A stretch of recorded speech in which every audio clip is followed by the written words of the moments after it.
Welcome back to Low Tech, and today we're continuing our 50 and under gaming budget headsets, and today we are unboxing the Razer Kraken X.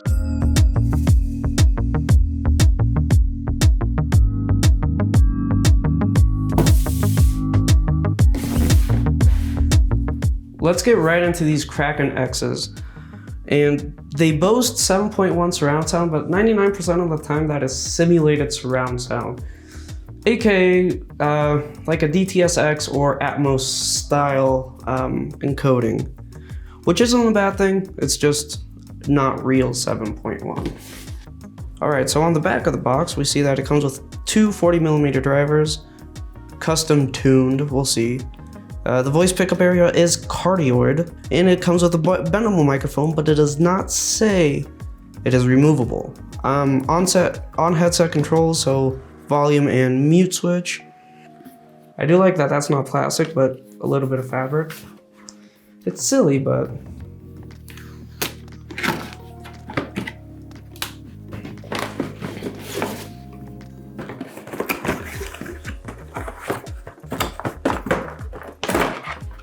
so first of all, I think the packaging on the Razer is just a notch above the Steel series. It comes with a little note from, just some documentation, which is always kind of nice to see. But at this price point, I don't think it's really necessary. They should be pretty straightforward. And it also comes with the same cabling as the Steel series, which is a single 3.5 to a PC, so a mic and a headphone jack. The cable feels a little different. It's ridged, but it still feels quite nice. You get these little rubber reusable bands, so if you're gonna take it on the go or whatever, you can just hide your cable. It's a little finicky, but it comes with two of them, one for the mic and one for the extension cable and one for the headset itself. Right off the bat, I don't love that the microphone is not removable. So if you want to wear them out on the street, you can, but you'll look kind of funny. On the left-hand cup, you get the exact same controls as the Steel series. You get a mic mute and a volume wheel. The cups look and feel super soft. And these are pleather, so maybe they'll be a little bit warmer than the Steel series, but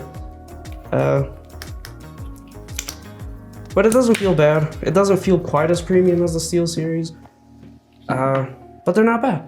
All right, let's get right into the Razer Kraken X. They're also on the higher end of the budget scale at $50, and they're also pretty plasticky.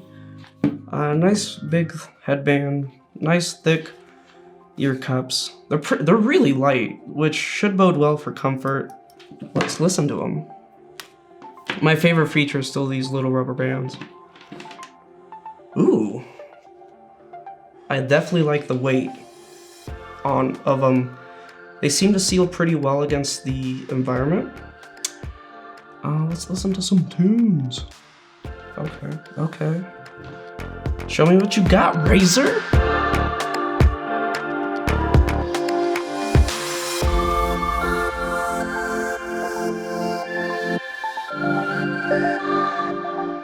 So super initial sound quality, they seem a little bright, and the mid bass seems heavy, but the low bass is a little soft. They're definitely not bad in any way, shape, or form, and to me they're really comfortable.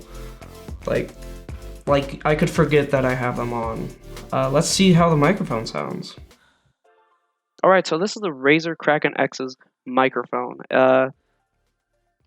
It seems just about as sensitive as the Steel series is, which is probably good when you get a little louder.